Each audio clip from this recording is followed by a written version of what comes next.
말씀의 제목 함께 읽어보면서 오늘 주일 말씀 나누겠습니다. 한번 따라서 한번 고백합시다. 사도들의 기도. 자, 사도들의 기도라는 제목을 가지고 오늘 계속해서 우리 사도행전 강해의 말씀을 이어가도록 하겠습니다. 자, 솔로몬이 아니죠. 사도행전의 3장에서부터 4장에까지 이르는 이제 대서막의 이제 하나의 이야기가 갈무리 되는 바로 순간입니다. 이 솔로몬의 행각에서 나면서부터 안진뱅이였던 사람을 이제 치유하게 되니까 많은 사람들이 너무너무 놀라서 이제 사람들이 이게 어떻게 된 일이냐 몰려들기 시작했고, 그 나면서부터 안진뱅이였던 자가 자기가 일어서게 된 것이 바로 베드로와 요한을 통해 일어난 일이라는 것을 몸으로 보여주죠. 그들을 붙잡고 있습니다. 그러니까 사람들이 그 베드로와 요한에게 막 몰려드니까 이 솔로몬의 행각에서 바로 이 일은 우리가 한 것이 아니요 다시 십자가에 죽으셨으나 살아나신 예수 그리스도의 부활하신 능력으로 이 일이 행한 거다. 바로 예수 그리스도에 대한 복음을 전합니다. 바로 그 모습을 보고 엄청난 영향력이 있는 것을 두려워한 이제 유대의 지도자들이 베드로와 요한을 체포하죠. 그래서 체포해서 그 이튿날에 저들을 신문하고 위협하고 사실은 이 일을 절대 못하게 하려고 했는데, 우리가 지난주에 마지막에 살펴봤지만 그 된 일을 보고 모든 백성이 누구에게 영광을 돌려? 하나님께 영광을 돌립니다. 이 된 일을 다 보니까 사람이 한 일이 아니요, 이거야말로 하나님이 하신 일이다. 모든 백성들이 영광을 돌리니까 백성들의 이 힘을 두려워한 이 유대 지도자들이 어떻게 이 두 사도를 판결하지 못하고 절대로 예수 그리스도의 이름을 전하지 말라고, 그리고 이런 치유의 이런 기적도 일으키지 말라고 다만 위협만 하고 이제 놓아줍니다. 자, 이 두 사도가 노임을 받고 동료 사도들, 자, 지금 예수님의 12제자도 있고 그리고 120명의 성도들도 있고 오순절 마가의 다락방에서 함께 성령 받고 함께 하나님의 길을 걸어가는 믿음의 지체들이 있죠. 바로 이렇게 좋은 만학교 성도들처럼 제가 가서 이렇게 핍박 받았어요. 핍박 받고, 이렇게 좋아하시지? 얼굴 표정이 이렇게 화내지면 안 돼요. 제가 이렇게 핍박을 받고 막 어려움 당했는데 거기서 하나님이 함께 하셔서, 보세요, 제가 이끌려간 현장이 대통령부터 시작해서 국무총리, 국회의원 모든 사람이 다 나 적이야. 다 나를 죽이려고 해요. 그렇게 죽이려고 위협하고 나를 이렇게 몰아세우는 현장에서 내가 담대하게 그 모든 사람들 앞에서 예수가 그리스도라 선포했는데 저들이 꼼짝 못하고 나를 놓아주면 이거야말로 대단한 역사죠. 그러니까 이 일을 경험한 베드로와 요한이 그냥 집에 간 게 아니라 바로 사도들에게 달려와서 그 사도들에게 바로 이러한 하나님의 역사가 있었다. 왜냐하면 기도하러 그냥 올라갔다가 바로 그곳에서 복음을 전하게 됐고 바로 거기서 체포됐고 그 이튿날에 판결을 해서 거의 한나절을 판결한 다음에 왔으니까 사도들이 하루 이상을 못 봤잖아요. 그러니까 바로 우리가 지금 이렇게 오게 된 것이 이러한 일로 인함이다라고 바로 하나님의 역사를 간증합니다. 그게 23절 내용이에요. 그래서 23절에 뭐라고 기록되어 있냐면 사도들이 노임해, 이게 베드로와 요한이 놓였어요. 그래서 그 동료에게 가서 제사장들과 장로들의 말을 다 알리니, 여기서 제사장들은 대제사장을 비롯한 모든 사내들인 공의 의원들입니다. 장로들은 바로 그들에게 있었던 하나님의 역사를 알립니다. 자, 베드로와 요한의 보고를 듣고 이 사도들이, 그 자리에 다 모였던 사도들이, 우리가 간증을 들으면 마음이 뜨거워지잖아요.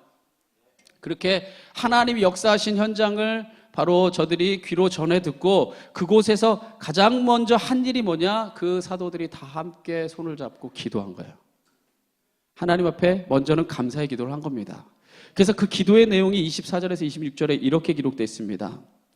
그들이 듣고 한 마음으로 하나님께 소리를 높여 이르되, 대주제여 천지와 바다와 그 가운데 만물을 지으신 이시오, 또 주의 종 우리 조상 다윗의 입을 통하여 성령으로 말씀하시기를. 그러니까 이 말 딱 한마디로 요약하면 하나님이 다윗의 입을 통해 성령으로 예언하시길, 딱 이렇게 되는 거예요. 이해하시죠? 대주제여 천지와 바다와 그 만물을 가운데 지으신 이시오, 이게 하나님이잖아요. 그 또 주의 종 다윗을 입을 통하여 성령으로 주님께서 예언하시기를, 어찌하여 열방이 분노하며 족속들이 허사를 경영하는고, 세상의 군왕들이 나서며 관리들이 함께 모여 주와 그의 그리스도를 모아도다 대적하도다 하셨습니다. 이 말을 바로 제가 이렇게 빨간색으로 이렇게 인용표를 넣었죠. 그죠? 이 빨간색으로 인용표를 넣은 거는 다윗이 바로 고백한 그 내용을 바로 사도들이 인용하며 기도한 겁니다.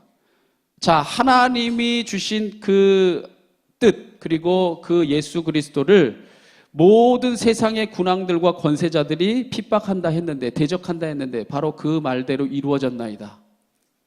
자, 그래서 이 말씀을 제가 다시 한번 한마디로 요약하면 이겁니다. 천지 만물을 지으신 하나님이 구약의 다윗을 통하여 예언하신 것처럼 세상의 모든 권세자들이 야합하여서 하나님이 보내신 그리스도 예수를 대적했다는 거예요.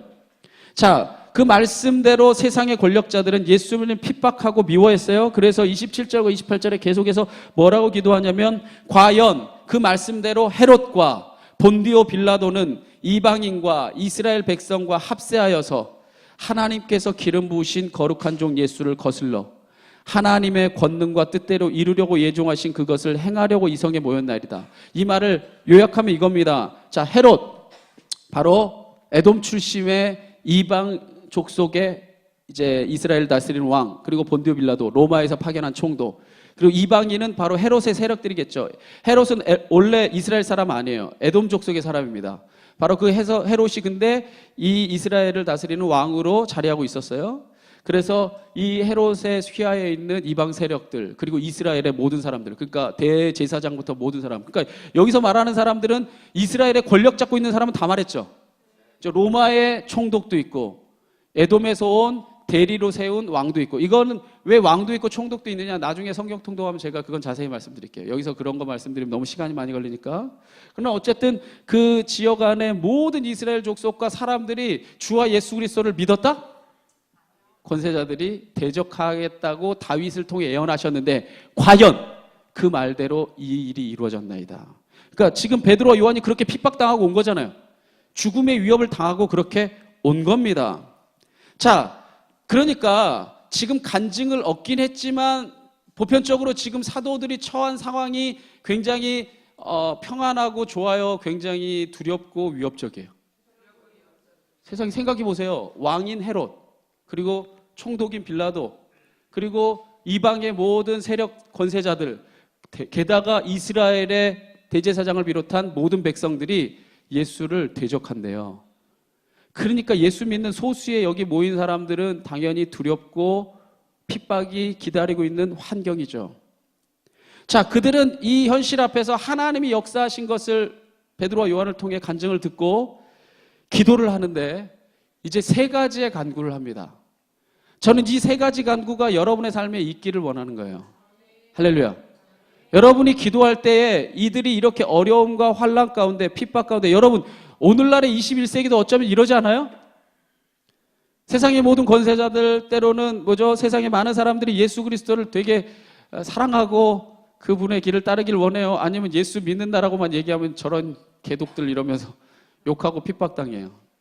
사실은 오늘날의 세상이 환영하지 않고 세상의 주류가 아닌 이제 크리스찬들이 점점 그러한 모습으로 변해가고 있는 이 시대에 우리가 또한 이 사도들을 본받아 이러한 기도를 드려야 됩니다.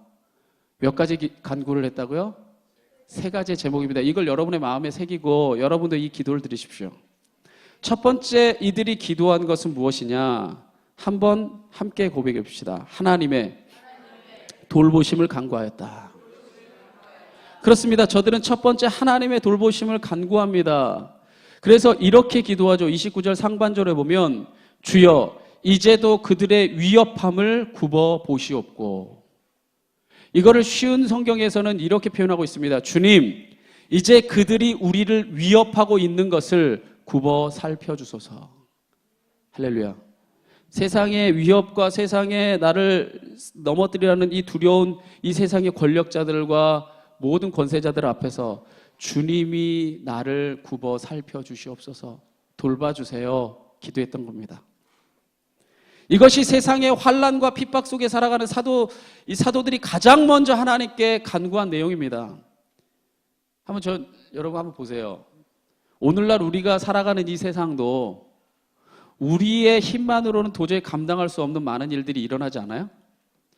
우리 교회 성도들이 그렇게 많은 편은 아닙니다. 그렇게 많은 편은 아니지만 제가 일주일에 한두 번 정도는 심심치 않게 받는 게 뭐냐면 기도해달라는 이 전화예요.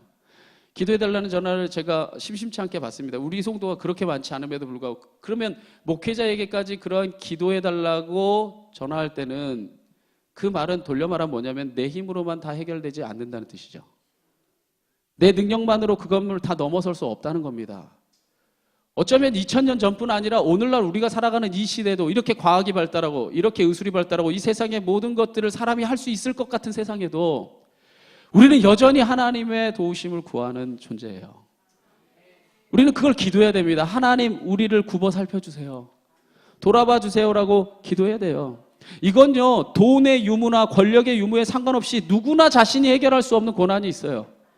권력자들의 이야기를 보십시오. 그들이 다 평안합니까? 아니요. 그들의 이야기를 들어보면 그들도 해결하지 못하는 무수히 많은 문제들. 돈이 많은 사람은 다 평안하던가요? 아니요. 여전히 그들 안에도 내홍들, 해결할 수 없는 수많은 아픔들이 관계의 문제로, 때로는 모든 가족 간의 보습으로, 아니면 건강의 문제로, 수많은 형태로 여전히 우리가 어려움과 고통 속에 있는 자리가 있다는 겁니다. 그러한 삶의 자리에서 성도가 가장 먼저 할 일은 하나님의 도움을 구하는 겁니다. 할렐루야. 자녀가 가장 힘들면 누구 먼저 찾아가요? 부모님 찾아가잖아요. 마찬가지로 우리가 하나님의 자녀라면 하나님께 도우심을 구하는 거예요. 그래서 주님, 세상이 우리를 위협하고 있는 것을 돌아보사 구원해 주시옵소서. 기도할 수 있어야 된다는 겁니다. 어떤 사람들은 말합니다. 이런 기도는 참으로 유치한 기도고 기도의 값어치를 낮추는 일이라고 말하는 사람들도 있어요. 그러나 절대로 그렇지 않습니다. 보세요. 우리가 그런 환경을 만나기 때문에 우리가 하나님 앞에 겸손할 수밖에 없는 거예요. 이 세상에 있는 모든 일들을, 이 세상에 일어나고 있는 모든 사건들을 내 마음대로 다 주관할 수 있고, 영어로 말하면 내가 다 핸들링할 수 있다면 우리에게 하나님 필요가 없어요. 그럼 여러분이 신이죠. 때론 우리 삶 가운데 그런 어려움과 고난이 있기 때문에 우리가 하나님 앞에 절대적으로 교만할 수 없는 겁니다. 우리가 하나님 앞에 겸손히 무릎 꿇을 수밖에 없는 거죠. 바로 그때 하나님을 더욱 바라보는 신앙을 가질 수 있는 겁니다. 그래서 예수님도 그의 제자들에게 기도에 대해 가르칠 때 이렇게 말씀하셨어요. 뭐라고 말씀하셨냐면, 여러분이 한번 같이 읽어볼까요? 자, 마태복음 7장 7절에서 8절에 이렇게 주님이 가르치십니다. 함께 고백합니다. 시작.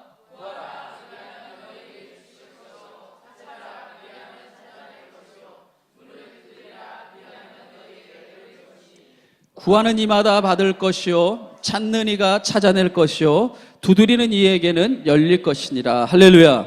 한번 생각해 보세요. 우리가 무언가를 구합니다. 우리가 무언가를 애타게 찾아요. 우리가 무언가 갈급해서 무언가 열심히 두드려요. 이 얘기는 돌려 말하냐면요, 내 힘으로 안 된다는 얘기예요. 내가 다 할 수 있으면 뭐 하려고 속된 말로 이렇게 창피하게 막 구합니까? 내가 다 할 수 있다면 뭐 하려고 그렇게 애타게 찾습니까?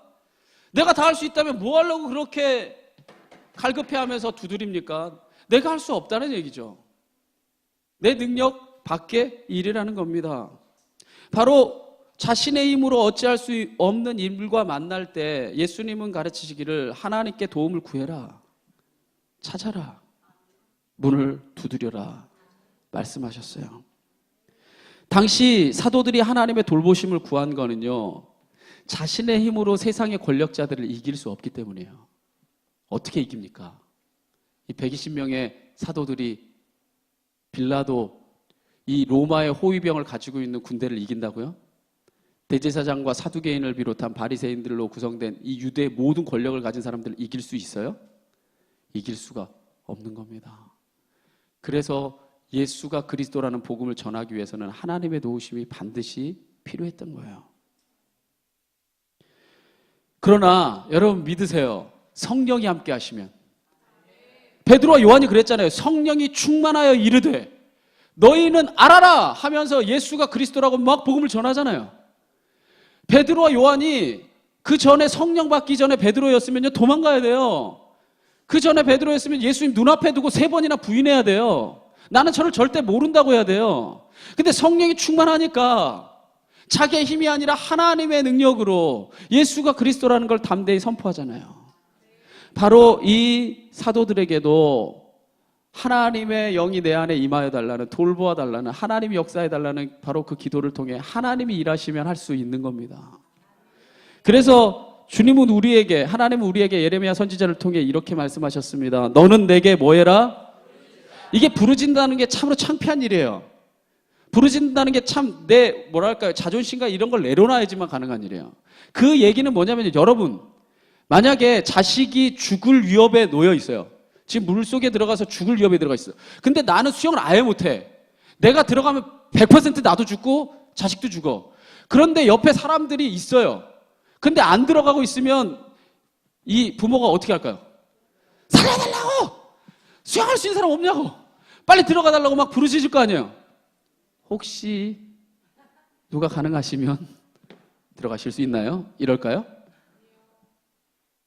내 자식을 돌아봐 달라고, 살려달라고 부르짖을 겁니다. 그게 때로는 우리 성도가 하나님 앞에 가져야 될 모습이라는 거예요. 여러분 한번 여러분의 면면을 한번 돌아보십시오. 여러분의 뭐 가정에서, 또 아니면 여러분의 사업터에서, 여러분의 건강 가운데, 아니면 여러분의 어떤 지경이든지 하나님의 도우심이 필요한 부분이 있지 않습니까? 하나님 앞에 부르짖으십시오. 그럼 하나님 분명히 약속하기를 내가 내게 뭐 하겠고 응답하겠고, 네가 기대하지도 못했고 알지도 못했던 그런 크고 은밀한 일까지도 내게 알려주리라. 네 문제가 변해서 간증이 되도록 내가 역사하리라. 성경에 등장하는 신앙의 선진들도요, 다 하나님의 돌보심을 구하는 기도를 드렸습니다. 우리가 보기에 대단해 보이는 사람들도 다 하나님 앞에 서면 다 연약한 한 사람일 뿐이에요. 다 하나님 앞에 하나님의 돌보심을 구하는 그 기도를 드렸고, 하나님이 응답하셔서 그들이 마침내 신앙의 선진으로 우뚝 설 수 있었던 거예요. 자, 그래서 다윗은요, 그가 극심한 환난 가운데 이렇게 하나님 앞에 기도합니다. 다윗이 기도하기를 여호와여 은총을 베푸사 나를 구원하소서. 여호와여 속히 나를 뭐하소서? 도와주세요. 바로 하나님의 도움 손길을 이렇게 다윗이 간구했을 때 하나님이 도우셨고, 저가 마침내 하나님의 마음에 꼭 드는 사람이 된 줄 믿으시기 바랍니다.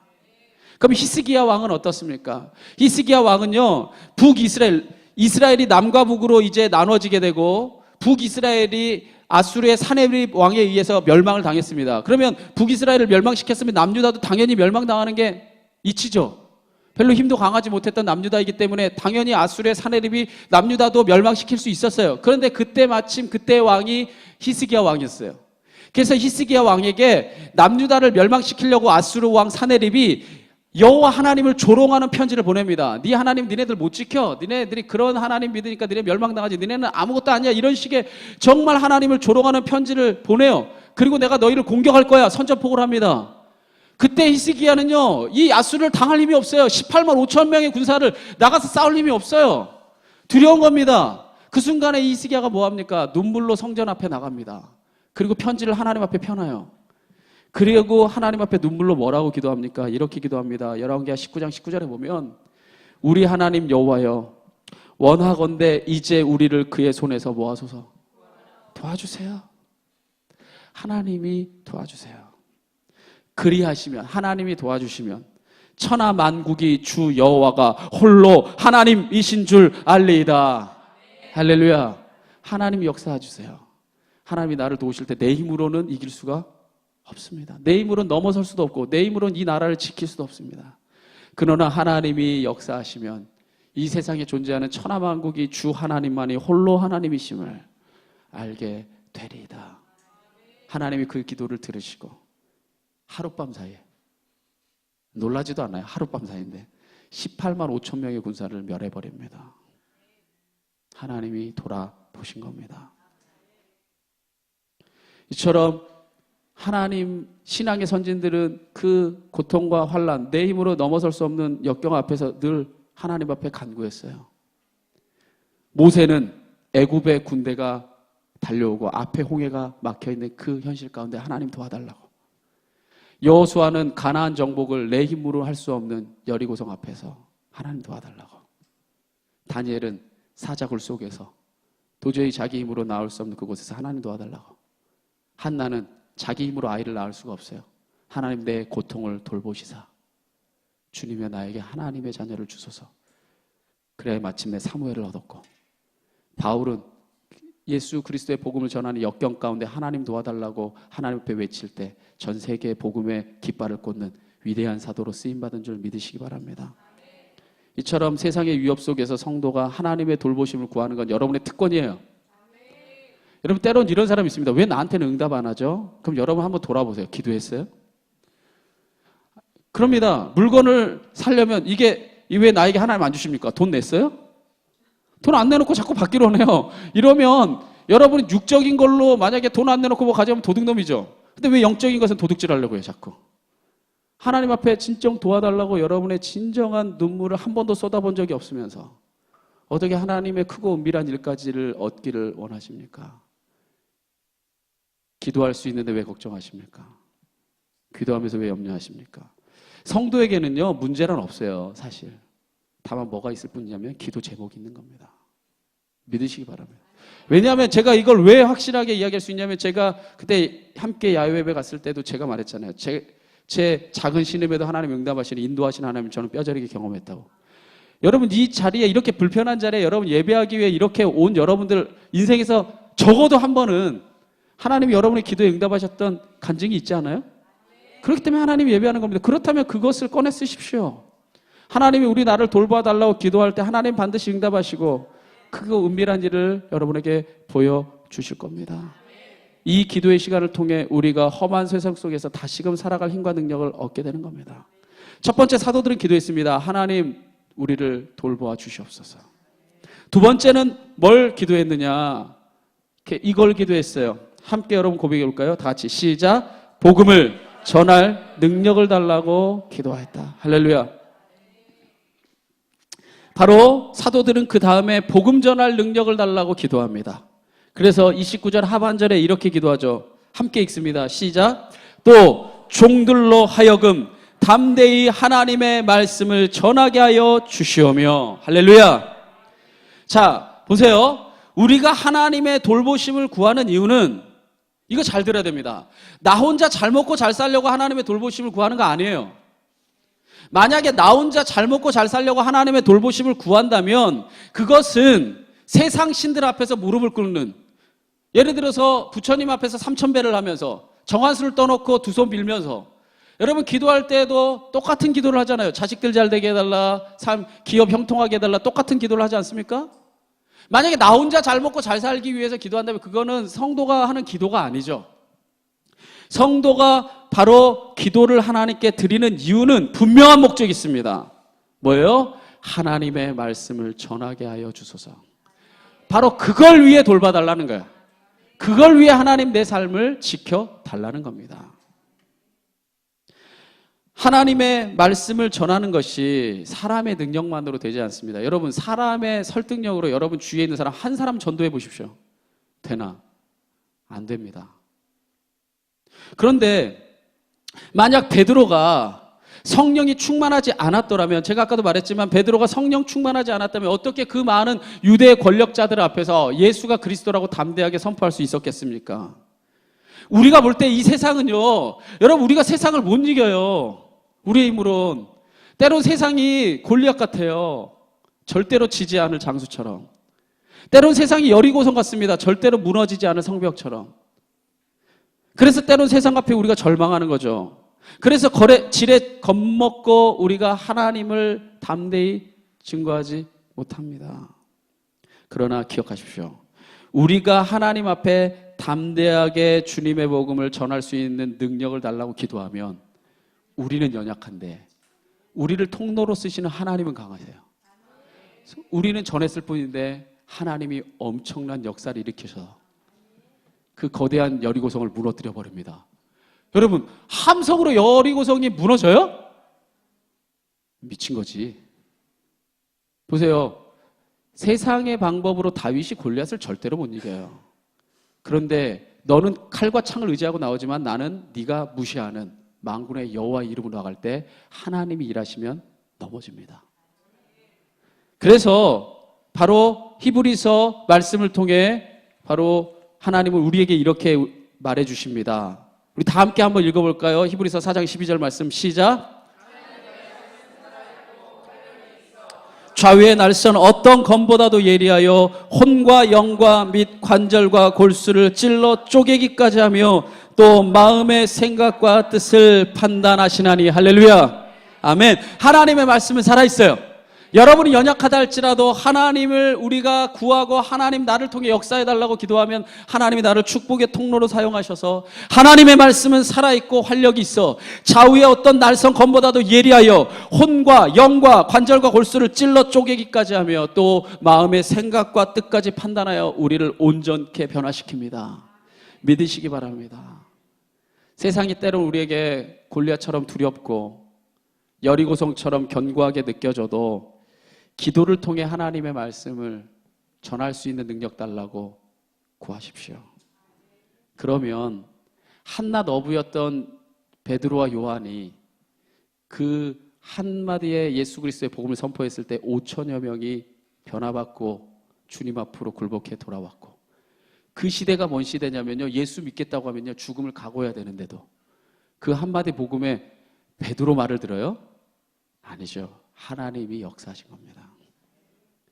바로 얼마 되지 않은 그 120명의 성도들을 통해 전 세계 하나님의 복음의 깃발이 꽂아진 것처럼 여러분을 통해 하나님이 분명히 역사하세요. 여러분이 이 교회의 초석입니다. 여러분이 전하지 않으면 누가 전하겠어요? 여러분이 알리지 않으면 이 교회를 누가 세워가겠습니까? 여러분이 주인이에요.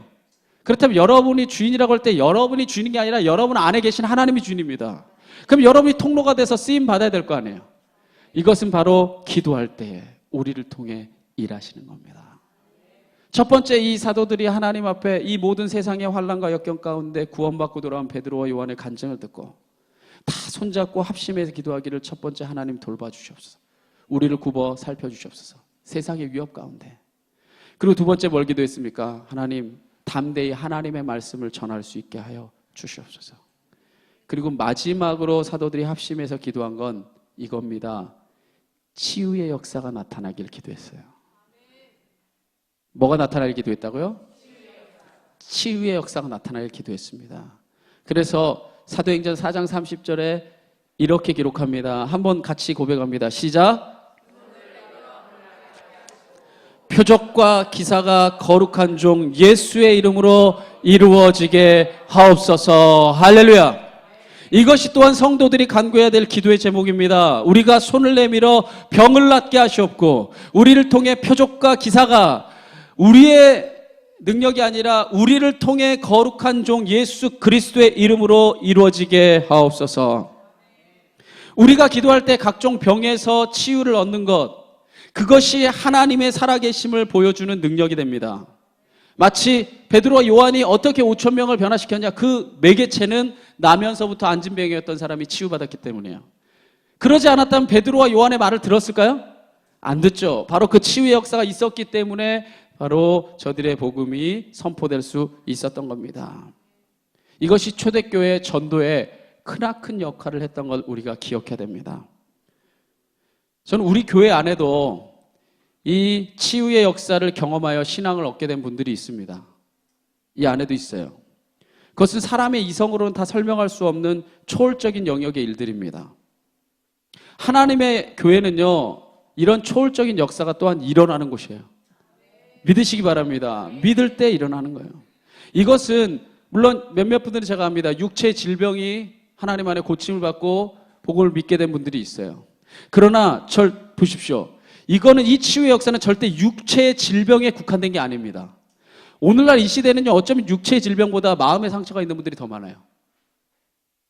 세상의 세파 가운데 끊임없는 쓰라린 상처들을 안고 살아가는 마음의 상처들, 또는 영혼이 갈급한 분들, 하나님의 말씀이 아니라 세상의 영들에 사로잡혀서 정말 때로는 귀신 들린 사람도 여전히 21세기 과학이 발달한 이 시대에도 있어요.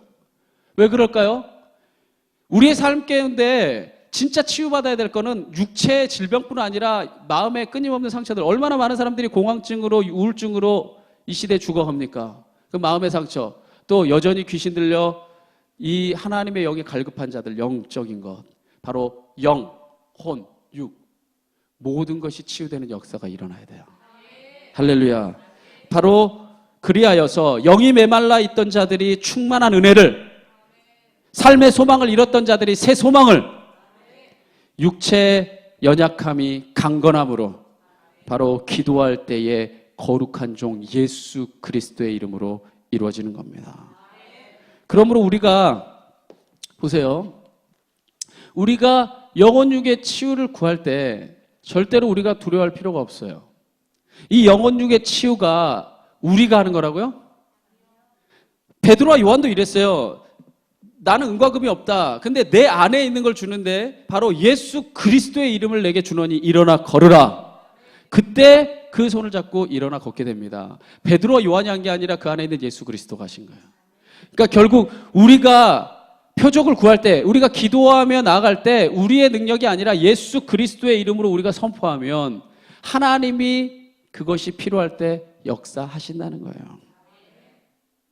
그래서 우리의 모든 것은 하나님이 주관하셔서 일하십니다. 그렇다면 치유의 역사가 왜 중요할까요?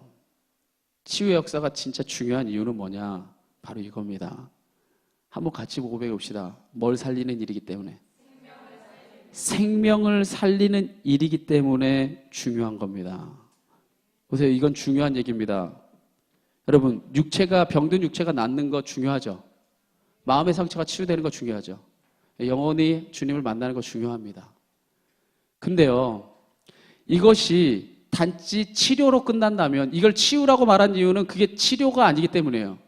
단지 치료로 끝난다면 궁극적인 의미에서 의미 없어요. 우리가 육체의 치유를 받는다면 그것이 조금 더 편한 삶일 수는 있지만 궁극적인 해결책은 아니에요.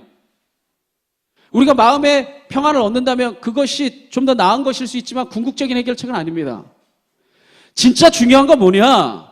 바로 육체 부인할 수 없는 스티그마 흔적을 통해, 예를 들면 우리 양동수 집사님은 죽음 가운데서 주님을 만났으니까 그 주님이 내 안에 새겨주신 그 육체 치유를 통해 남겨진 흔적, 이거를 통해 예수 그리스도를 부인할 수 없는 진리 가운데 사는 거예요. 내가 도저히 기뻐할 수 없고 내가 우울증과 세상의 모든 악한 영에 사로잡혀 살던 사람이 완전한 기쁨으로 변화가 되었다.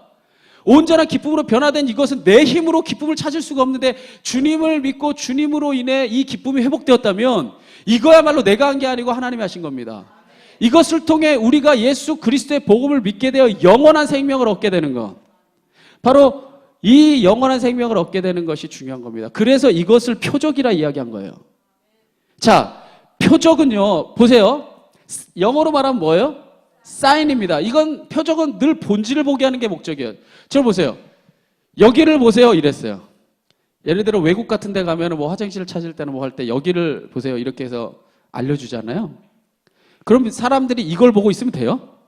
여기를 보라고 했다고 이걸 봐요? 말 같지 않으면 대답을 안 하는 거죠.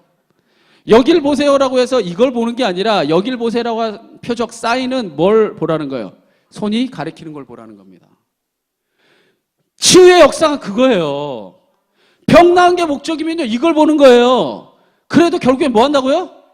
죽어요. 죽으면 아무짝에 쓸모없는 겁니다. 다 흙으로 돌아가는 거예요. 아니, 디스크 있는 흙이나 디스크 없는 흙이나, 흙은 흙이지.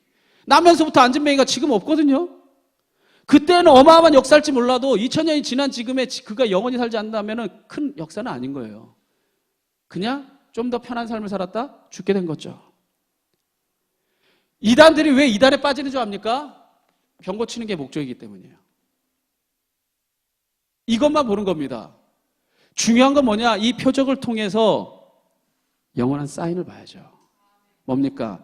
영원한 생명을 얻는 것. 하나님이 살아계시고 하나님이 역사하고 계심을 분명히 보여주는 증표가 되게 하는 게 중요한 겁니다. 여러분의 몸이, 여러분의 마음이, 여러분의 영이 그런 표적이 되십시오. 그것을 위해 여러분 삶에 치유가 필요한 겁니다. 결국 궁극적인 목적은 하나님의 복음 안에 사는 자가 되는 것, 영원한 생명을 얻는데 치유의 역사의 비밀이 있습니다. 오늘 마지막으로 이제 말씀 정리하면서 우리는 사도들이 합심하여서 기도한 내용의 순서를 주목해 봐야 됩니다. 자, 첫 번째로 이 사도들이 다 함께 모여서 첫 번째는 뭘 구했어요? 하나님의 돌보심을 구했습니다. 그런데 두 번째 그 돌보심이 계속해서 이어지기를 뭐라고 말했냐면 그 돌보심이 하나님의 말씀을 뭐 하는 것? 담대히 전할 수 있게 주님 도와주시옵소서, 바로 이것을 위함이었어요. 그리고 세 번째는 무엇을 기도합니까? 바로 치유의 역사가 나타나길 기도합니다. 그러면 이 치유의 역사가 나타나길 기도한 것은 뭐냐? 바로 하나님의 말씀이 진짜라는 것. 하나님의 말씀이 여전히 역사한다는 것을 보여주기 위함이었어요. 보세요. 첫 번째로 하나님의 돌보심을 구합니다. 근데 이 돌보심이 나 혼자 잘 먹고 잘 살려고? 아니래요. 담대히 하나님 말씀 전할 수 있도록 돌봐달래요, 사도들이. 그리고 그들이 또한 이어서 기도하기를 나사렛 예수 그리스도의 이름을 선포할 때에 치유의 역사가 일어나도록 기도해달래요. 결국 그건요, 낫는 게 목적이 아니라 바로 그 병나음을 통해 하나님의 말씀이 살아있고 능력이 있고 여전히 역사하시고 하나님이 우리의 생명의 주관자임을 보게 하는 징표가 되게 해달라는 기도였어요. 결국에 기도의 핵심은 뭐였어요? 하나님의 말씀을 전할 수 있게 해달라는 거예요. 그래서 놀랍게도요, 이 사도들은 자기의 유익을 위해 기도한 게 아니라 하나님의 영광을 나타내기 위해 기도했을 때 그 기도가 응답됐을 때 어떤 일이 일어납니까? 31절 마지막으로 다 함께 읽어봅니다. 시작. 빌기를 다하매 모인 곳이 진동하더니 무리가 다 성령이 충만하여 담대히 하나님의 말씀을 전하니라. 할렐루야. 이거예요. 분명히 세 개를 기도했는데 왜 하나밖에 응답 안 됐어요? 이 하나가 응답되면 세 개가 다 응답된 거예요. 그러니까 베드로가 나갈 때마다 치유 역사가 일어나고 나갈 때마다 하나님의 돌보심이 있고 그래야 하나님의 말씀이 백성들 가운데 선포됐을 때 2000년이 지난 오늘에도 그 말씀의 진리가 여전히 우리 가운데 일하고 있는 게 아니겠어요? 마침내 사도들의 기도가 그대로 응답된 현장입니다. 하나님이 그들의 간구를 들으시고 하나님이 그들을 돌보심으로 하나님의 말씀을 담대히 전하게 하셨어요. 또한 치유의 역사를 나타내심으로 하나님의 말씀이 진리임을 증명했습니다. 안진뱅이를 일으킨 것처럼 바로 이 역사를 통해 이제 사마리아와 예루살렘과 사마리아와 땅끝까지 이르러 복음의 증인이 되는 겁니다. 오늘 말씀 정리합니다. 저는 우리 좋은 만남 교회 성도들이 하나님 앞에 이런 기도의 사람이 되길 바랍니다. 하나님의 돌보심을 구하십시오. 그것이 자신의 평안만을 위한 것이 아니라 자신의 안위만을 위한 것이 아니라 그 목적이 하나님의 말씀을 전하는 것이 되기를 진심으로 원합니다. 또한 자신의 기도를 통해 치유의 역사가 일어나길 선포하십시오. 여러분, 교회가 처음 세워질 때 하나님이 이러한 치유의 역사를 일으키십니다. 그런데 그것이 저 수많은 이단들처럼 스스로 영광을 받기 위함이 아니라 하나님의 말씀이 진리임을 증명하는 역사가 되게 하십시오. 여러분들이 우리 이제 교회를 위해서도 여러분의 삶을 위해서도 기도해 주시길 바랍니다. 우리가 아까 찬양으로 고백했지만 우리가 하나님 앞에 참 제가 예전에 그 에클레시아라는 선교단체에서 이 찬양 사역을 할 때 그 찬양 사역 인도하시는 그 목사님이 굉장히 점잖고 장신대 출신의 장신대가 그때 당시 제일 공부 많이 하는 신학교였어요. 굉장히 점잖았던 분이 어느 날 성령 받아버린 거예요. 그래서 제가 그 선교단에 이렇게 들어가게 됐을 때가 마침 그분이 성령 받은 지 얼마 안 돼 버린 거예요. 그래서 원래 이 에클레시아 찬양 선교단이 옛날에 주찬양 선교단, 옹기장이 선교단 이렇게 막 그 찬양의 붐이 일어날 때 원래 클래시컬하게 성악식으로 그리고 중창식으로 원래 하던 분인데 이분이 성령 받아버려가지고 내가 들어간 다음부터 찬양이들 어떻게 했냐, 이분이 드럼을 갖다가 센세이션이요, 그때 당시에 드럼 치면서 찬양이도 있거든요. 전자드럼을 갖다가 스탠딩으로 세웠어요. 그리고 나서 이렇게 하면서 찬양이도를 하신 거예요. 뛰면 단원들은 다 어떻게 해요? 처음에 성령 안 받았어도 일단 연습이 이렇게부터 시작하는 거예요.